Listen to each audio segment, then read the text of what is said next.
History loves giving trophies to the person with the best marketing department. Edison, Columbus, Gutenberg, Ford, Newton, all treated like they pressed the giant Invent History button alone.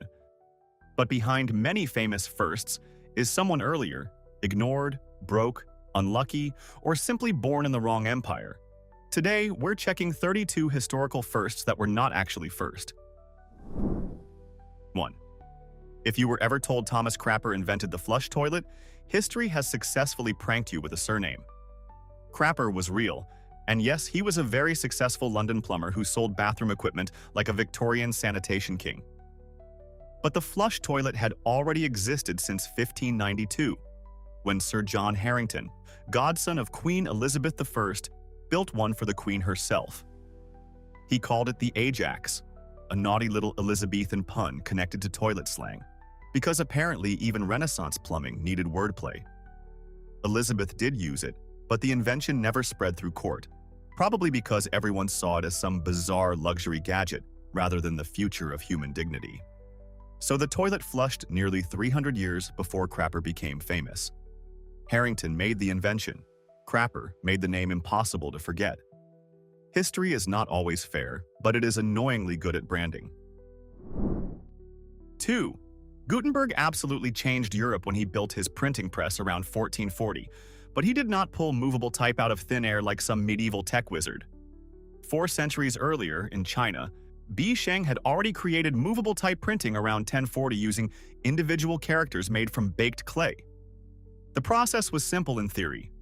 Arrange the characters, ink them, press paper on top, and boom! Printed text without copying every line by hand like a tired monk with wrist pain. The catch was the Chinese writing system had thousands of characters, which made the whole thing far less convenient than Gutenberg's alphabet-based setup. Korea also beat Europe to metal movable type, printing the Buddhist text Jikji in 1377, long before Gutenberg's Bible became famous. So yes, Gutenberg revolutionized printing in the West. But Asia had already built the engine, tested the idea, and taken it for a very impressive historical spin. 3. Copernicus gets the glory for telling Europe in 1543 that Earth travels around the Sun, not the other way around. And to be fair, that idea helped crack open the scientific revolution. But he was not the first person to say it. Around 270 BC, Aristarchus of Samos, a Greek astronomer with apparently dangerous levels of common sense, proposed that the Sun sat at the center while Earth moved around it. He even tried to calculate the sizes and distances of the Sun and Moon, and while his math was not exactly NASA grade, the approach was impressively scientific for a guy working before telescopes, calculators, or decent coffee. His problem was simple. Nobody wanted to believe him. If Earth moved, people asked, why did they not feel it? Aristotle's Earth-centered universe felt more obvious, so everyone chose the comfortable wrong answer for about 2,000 years. Aristarchus was basically right, and history left him on red. 4. Edison and the light bulb is one of those stories people repeat, like it came printed on the back of a school notebook. But Edison did not invent the light bulb. He improved it, marketed it, and made it useful at scale, which is important. But let us not hand him the whole cake. In 1840, British chemist Warren de la Rue had already built a working vacuum bulb with a platinum filament. Later, Joseph Swan developed a practical carbon filament incandescent lamp and was installing them in homes before Edison's version dominated the market. Swan's own house in England became the first private home lit by a light bulb, which is a rather awkward detail for the Edison myth machine. Edison's real brilliance was building the commercial system around the bulb, including the electrical infrastructure to power it. He was not just an inventor. He was a master of turning invention into empire, with publicity doing half the heavy lifting. 5. Henry Ford did not invent the car. That myth needs to be parked, locked, and abandoned. Ford's genius was mass production, especially making cars affordable through the moving assembly line. But the car itself had been stumbling around history long before Model T fever hit America. Carl Benz patented the first gasoline-powered automobile in 1886, the Benz Patent Motor Wagon, A three-wheeled machine that looked like a bicycle had swallowed an engine and gained confidence. But even Benz was not truly first if we count earlier self-propelled vehicles. In 1769, French engineer Nicolas-Joseph Cugnot built a steam-powered three-wheeler for hauling artillery. It weighed about 4,000 kilograms, moved at a heroic 3 kilometers per hour, and reportedly crashed into a wall during testing. Perfect. The first automobile was basically a slow military kettle with wheels, and it may have invented the car crash before the car industry had even introduced itself. 6. Darwin's On the Origin of Species, published in 1859, is one of the most important books in science, and Darwin deserves massive credit for building a powerful, evidence-heavy theory of evolution. But the idea that animals change under pressure from their environment did not begin on the Beagle. Around 1,000 years earlier, the Islamic scholar Al-Jahiz wrote Kitab al-Hayawan, the Book of Animals, in 9th century Baghdad. Across 7 volumes, he discussed animals competing for food, avoiding predators, adapting to their surroundings, and surviving through traits that gave them an advantage. That is not Darwinian evolution in the full modern sense, and he did not have Darwin's mountain of observations, fossils, and breeding evidence. But the core insight was already there. Nature is not static, and living things are shaped by struggle. So before Darwin became the face of evolution, a medieval scholar in Baghdad was already watching nature act like a brutal reality show. 7. Alexander Graham Bell became the telephone guy after patenting it in 1876. But Antonio Meucci was standing in the background waving his invention like, "Excuse me, I was here first." Meucci, an Italian immigrant on Staten Island, developed a voice communication device in the 1850s that he called the teletrafono. He even used it inside his house so he could speak from his workshop to his bedridden wife, which is honestly one of the most practical and touching invention origins ever. The problem was not imagination, it was money. Meucci could not afford a full patent, so he filed a cheaper temporary notice called a caveat, which needed yearly renewal. When he could not pay the $10 fee, it expired. His models were later reportedly lost by a Western Union laboratory, and soon after, Bell, who experimented in that same environment, got the famous patent. In 2002, the United States House of Representatives finally recognized Meucci's role. A little late, but sure, thanks. 8. Italy deserves enormous credit for perfecting pizza, but inventing the idea of flatbread with toppings? That honor is much older and much messier. The Margherita pizza story from 1889, supposedly created for Queen Margherita, is charming, colorful, and very marketable. But ancient people had already figured out the basic formula. Take flat dough, throw delicious things on it, bake it, feel superior. The Greeks made plakis, flatbread topped with olive oil, herbs, and cheese. Persian soldiers under Darius the Great reportedly baked bread on their shields and topped it with cheese and dates while on campaign, because apparently even military logistics needed snacks. Ancient Egyptians made flatbreads with toppings long before Italy was a political concept. Pompeii even had food shops with baked dough evidence that looks suspiciously pizza-adjacent. So Italy gave pizza its modern soul. But the first person to put toppings on bread was probably some hungry ancient genius near an oven. 9. Contact lenses feel like a modern invention, but the idea has been haunting eyeballs for centuries. The first practical lenses were made in 1888 by German ophthalmologist Adolf Fick, and practical is doing a lot of emotional labor here. They were heavy blown glass shells that covered the whole eye, and people could wear them for only a short time before their eyeballs basically filed a formal complaint. But the concept goes back much earlier. In 1508, Leonardo da Vinci sketched an experiment showing how vision could change if the eye were submerged in a bowl of water. He was not designing daily disposable lenses. He was just being Leonardo, casually poking at optics between inventing 10 other impossible things before lunch. Then, in 1636, René Descartes suggested placing a liquid-filled glass tube directly against the cornea. Completely impractical, yes. Slightly terrifying, also yes. But the idea of correcting vision by altering the eye's surface was already alive centuries before modern lenses arrived. 10. John Dalton is rightly called a father of modern atomic theory because in the early 1800s he gave chemistry a scientific model of atoms that actually worked. But the idea that matter is made of tiny particles is ancient enough to make Dalton look like a late-night sequel. Around the 5th century BC, Democritus argued that if you kept cutting matter into smaller and smaller pieces, eventually you would reach something that could not be cut. He called these particles atomos, meaning uncuttable. He believed they were eternal, countless, and always moving, which is an impressive guess for someone with no microscope and probably no decent lab bench. Around the same time, or maybe earlier, the Indian philosopher Canada proposed a similar idea with Anu, the smallest units of matter combining in different ways to create the visible world. Two distant civilizations landed on the same brain-melting concept independently. Dalton brought evidence. The ancients brought terrifyingly good intuition. 11. James Watt gets his name attached to the steam engine so often you would think he personally invented hot water. He did not. Watt made the steam engine much better, especially by adding a separate condenser that dramatically improved efficiency.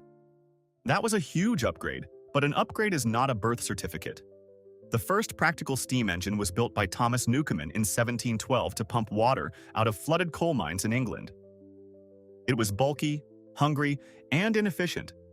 But it worked, which is more than can be said for many great ideas in history. And if we go much further back, Hero of Alexandria built the Aeolipile around the 1st century. It was a hollow metal sphere that spun when steam escaped through angled nozzles. It powered nothing useful unless you count impressing people at ancient nerd parties. So steam power did not begin in the Industrial Revolution. It began as a Greek workshop trick that accidentally previewed the future. 12. The classic story of anesthesia usually starts in 1846, when American dentist William Morton publicly demonstrated ether in Boston and helped make painless surgery a real possibility. That moment was enormous for modern medicine. But it was not the first time someone tried to knock patients out before cutting them open, which frankly feels like the bare minimum of civilization. In 2nd century China, physician Hua Tuo reportedly used an anesthetic mixture called mafeisan, often translated roughly as cannabis boil powder. It was dissolved in wine and used before major operations, including abdominal surgeries described in ancient Chinese medical records. The exact recipe is lost, which is probably good news, because someone on the internet would absolutely try to recreate it in a kitchen blender. Hua Tuo's accounts are difficult to verify in the modern clinical sense, but they show that the concept of general anesthesia existed in China over a millennium before ether became the West's big medical breakthrough. 13. Submarines feel like something born from World War I steel, periscopes, and deeply claustrophobic engineering.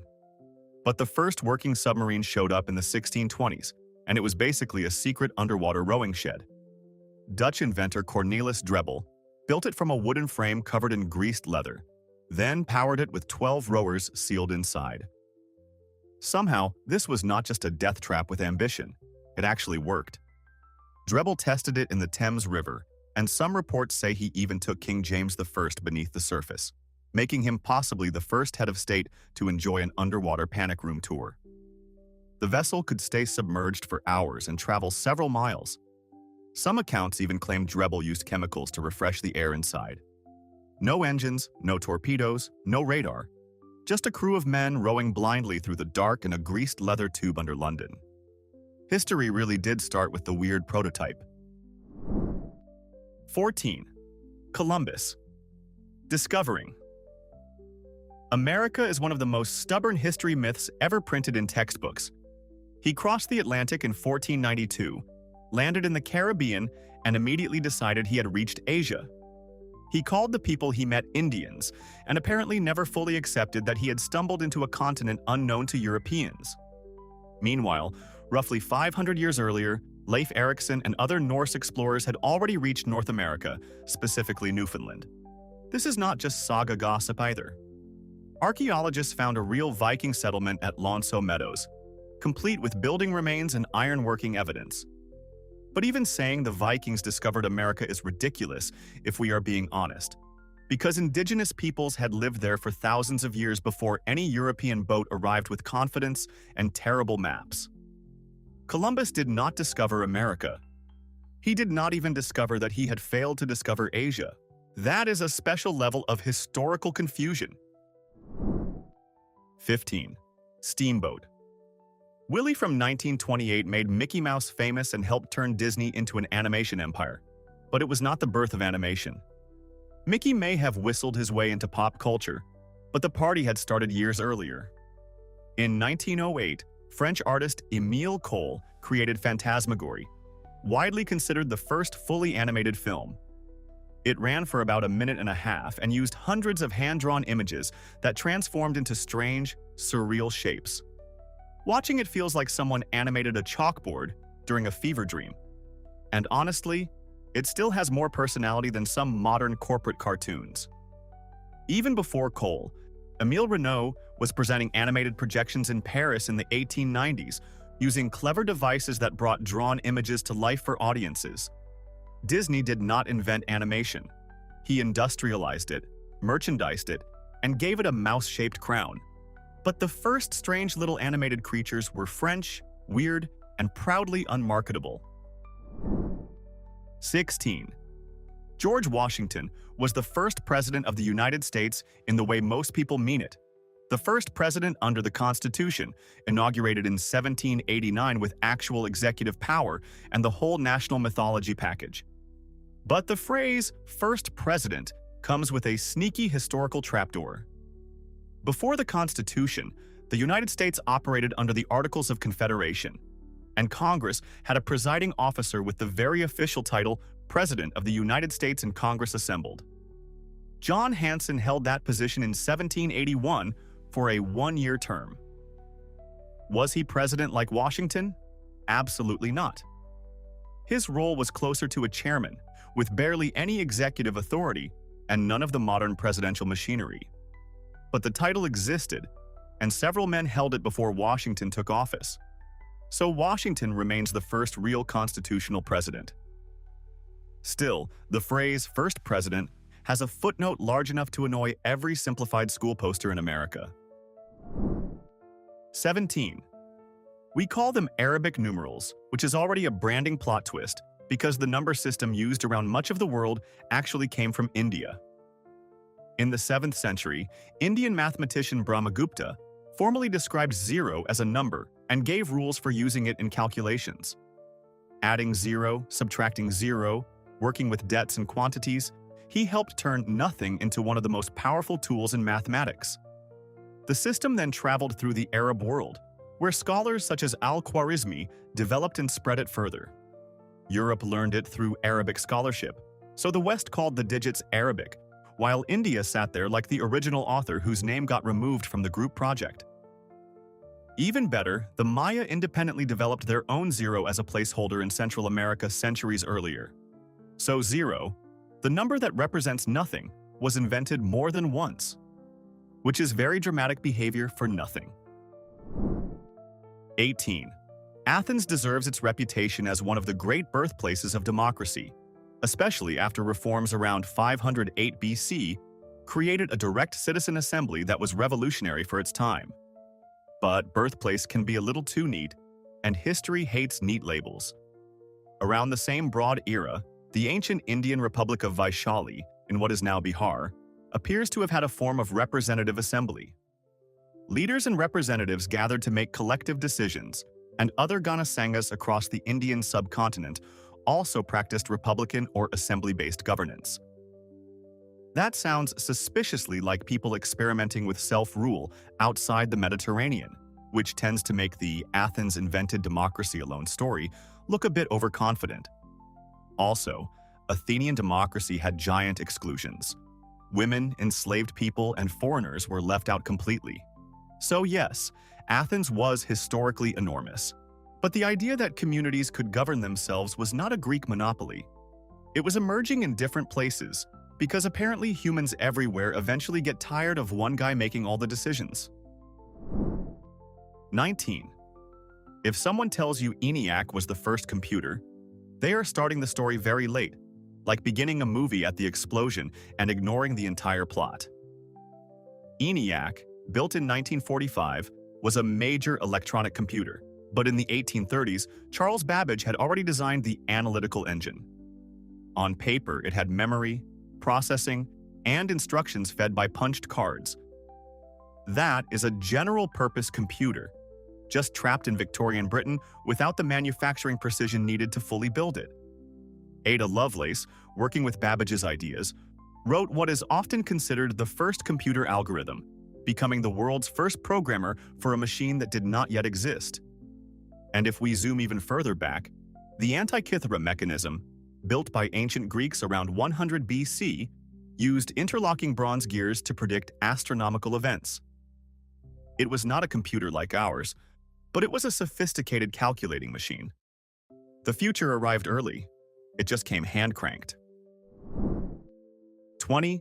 Hammurabi's code gets all the fame because it is dramatic, ancient, and full of memorable punishment energy. Carved around 1750 BC, it is often taught as the first written law code, with the famous eye for an eye vibe doing excellent marketing. But it was not first.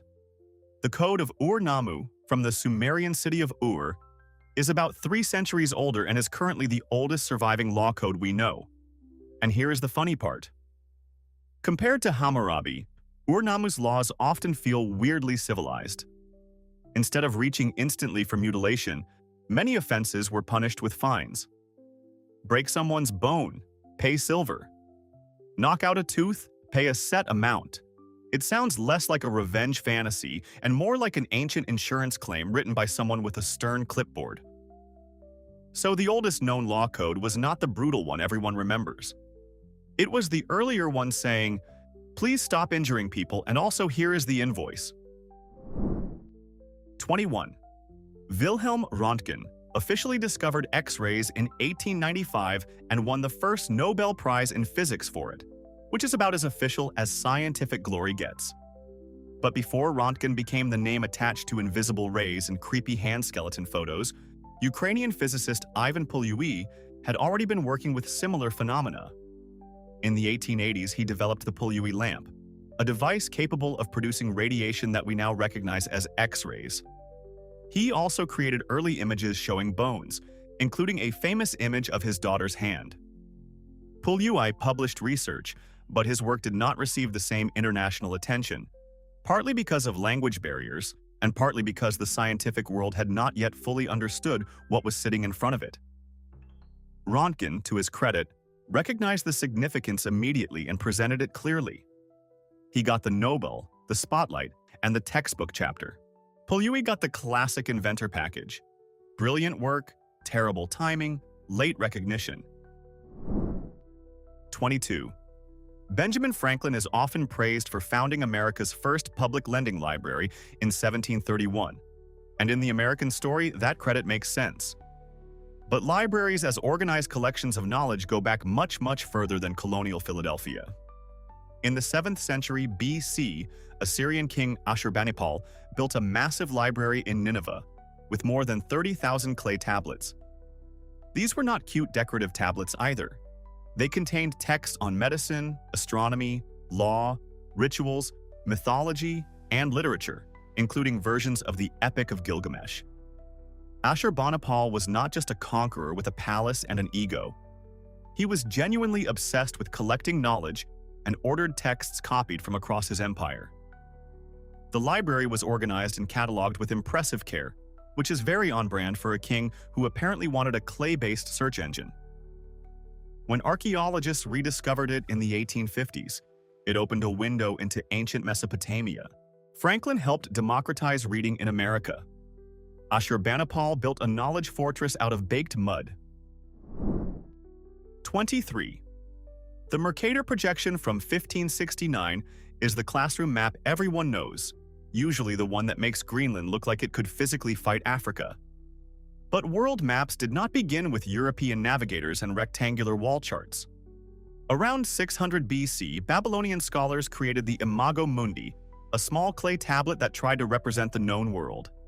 It placed Babylon right in the center because of course it did. Around it was a circular ocean called the Bitter River, with distant triangular lands beyond, sounding less like geography and more like a map drawn by someone who believed their hometown was the main character of the universe. It was not accurate in the modern sense, and nobody was sailing across oceans with it tucked under one arm. But it was a real attempt to map the world on a flat surface, making it the oldest known world map we have. Cartography began with clay, confidence, and a massive Babylonian ego.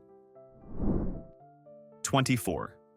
Magellan is often called the first man to sail around the world, which is a neat story until you notice the small problem that he died before finishing.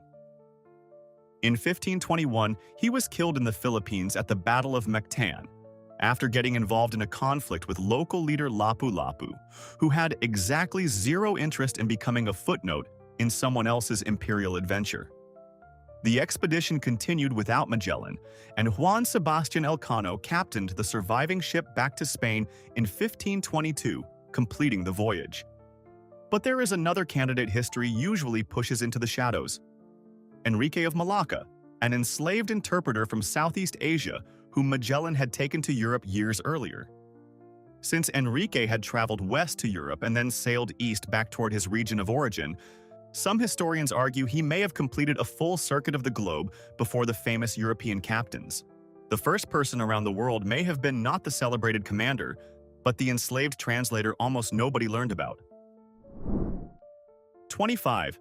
The Wright brothers' powered flight at Kitty Hawk in December 1903 was a genuine milestone, and they deserve their aviation fame. But the human urge to jump into the sky with questionable equipment is much older than that windy beach. Gustav Whitehead, a German-born inventor in Connecticut, claimed to have flown a powered aircraft in 1901, more than 2 years earlier. Aviation historians still argue about whether it really happened, because the evidence is mostly newspaper reports and witness testimony, not the kind of clean photographic proof that settles fights. But for an even earlier attempt, go back to 9th century Muslim Cordoba. Abbas ibn Firnas reportedly built a glider from silk and wood, launched himself from a height, and stayed airborne for a while before crashing and injuring his back. His main design flaw was forgetting a proper tail for landing control. 1,000 years before Kitty Hawk, someone had already discovered the eternal truth of aviation. Getting up is exciting, coming down is the problem. 26. Marconi is widely remembered as the father of radio, and he won the Nobel Prize in Physics in 1909 for radio communication. But Nikola Tesla had been playing with the same future before Marconi became the headline. Tesla filed important radio-related patents in the United States before Marconi's famous 1901 transatlantic signal. In 1898, at Madison Square Garden, Tesla publicly demonstrated a radio-controlled boat, steering it remotely while spectators wondered if they were witnessing engineering, sorcery, or a very small haunted ship. His patents described key principles of wireless transmission, and Marconi's early patent attempts were rejected because they overlapped too closely with Tesla's work. In 1943, the United States Supreme Court restored Tesla's radio patents after his death, acknowledging the priority of his contributions. Unfortunately, by that point Marconi had the Nobel, the fame, and the historical packaging. Tesla got recognition late, which is basically the official slogan of his entire life. 27. Europeans started adopting paper money in the 17th century and acted like it was a breathtaking financial innovation. China, meanwhile, had already been using versions of the idea for centuries. During the Tang dynasty in the 9th century, merchants used certificates of deposit called feiqian, meaning flying cash, because the paper was light enough to blow away. That is a beautiful name and also a terrifying banking problem. By the Song dynasty, China developed government-issued printed paper currency with anti-counterfeiting features, including special ink and detailed designs. When Marco Polo visited China in the 13th century, he was stunned that an empire could run on paper instead of piles of metal coins. He wrote about it, and many Europeans basically reacted with, "Nice fantasy novel, Marco." While Europe was still weighing silver and stamping coins, China had already built a paper money economy. The future of finance arrived early, and apparently it was very easy to lose in a breeze. 28. Newton and the apple is one of the most famous science stories ever told, even if the part where it smacks him on the head is probably more legend than documentary. Newton published the law of universal gravitation in 1687 and gave humanity the mathematics to describe how objects attract each other. That was monumental. But the basic idea that Earth pulls things toward itself had been expressed much earlier. In the 7th century, Indian mathematician and astronomer Brahmagupta described gravity as an attractive force. He used the Sanskrit term Gurutvakarshan and wrote that objects fall toward Earth because attraction is part of Earth's nature. He did not have Newton's equations, and he did not describe universal gravitation or the inverse square law. But the intuition was there. Things fall because Earth draws them. Newton gave gravity its mathematical empire. Brahmagupta had already pointed at the invisible pull and said in effect, "Yes, that is doing something."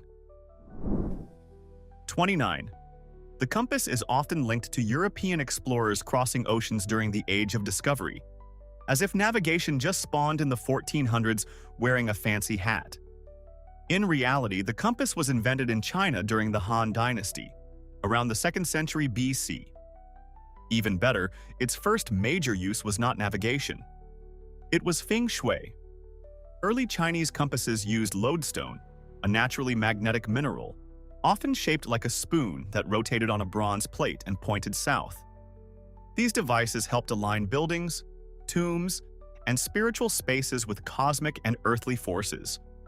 So before sailors used the compass to avoid getting lost at sea, people used it to decide where a grave or house should sit. Eventually, someone made the very reasonable leap from "this points the same direction every time" to "maybe we can use it on a boat." By the time Europe relied on compasses for exploration, China had been using them for more than 1,000 years. 30. When you hear vending machine, you probably imagine a sad hallway box stealing your money and refusing to release a bag of chips. But the first vending machine in history was much more sacred and much funnier. Around 2,000 years ago, Hero of Alexandria designed a coin-operated device for Egyptian temples that dispensed holy water. A worshipper dropped in a bronze coin. The coin landed on a lever, the lever tipped, and a measured amount of holy water flowed out. Why did this exist? Because people were apparently taking too much free holy water, proving that even in the ancient world, someone was always ruining the honor system. The machine used a clever weight and lever mechanism, and the basic principle behind controlled dispensing is still recognizable today. So vending machines did not begin with soda, candy, or airport sandwiches. They began because priests needed a way to stop people from over-serving themselves sacred liquid. Humanity has always been embarrassingly consistent. 31. Edward Jenner is called the father of immunology for developing the smallpox vaccine in 1796, and he deserves serious credit for turning observation into a scientific medical breakthrough. But the broader idea of protecting people from smallpox by controlled exposure existed long before Jenner and his cowpox experiment.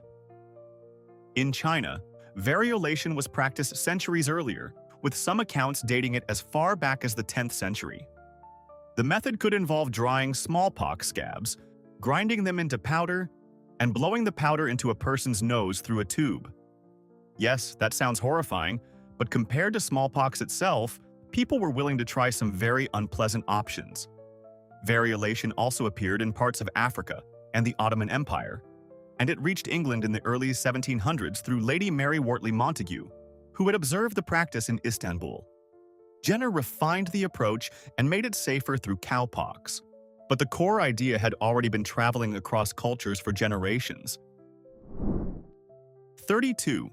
Dr. Joseph Ignace Guillotin did not invent the guillotine, which is awkward, considering the machine permanently stole his name. Guillotin was a French physician who argued in 1789 that executions should be standardized and made quicker to reduce suffering.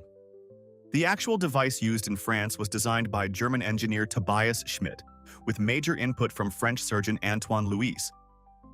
For a while, it was even called the Louisette, which sounds weirdly charming for a machine built to remove heads. But the concept was older still. England had the Halifax gibbet, a falling blade execution device documented as early as 1280. Scotland had the Scottish maiden, used from the 1500s, working on the same basic principle, so Guillotine did not create the head-chopping machine. He pushed for a supposedly more humane and equal version of execution, and history rewarded him by attaching his name to one of the most infamous devices ever built. That is not legacy. That is a branding nightmare. So how many legendary firsts were basically just history's most successful PR campaigns? Now, here's where the comment section gets dangerous. Which famous first did we miss? And who has been stealing credit for way too long? Drop the most outrageous one below. And if this video ruined at least one textbook memory for you, hit like and subscribe, because history has plenty more frauds wearing medals.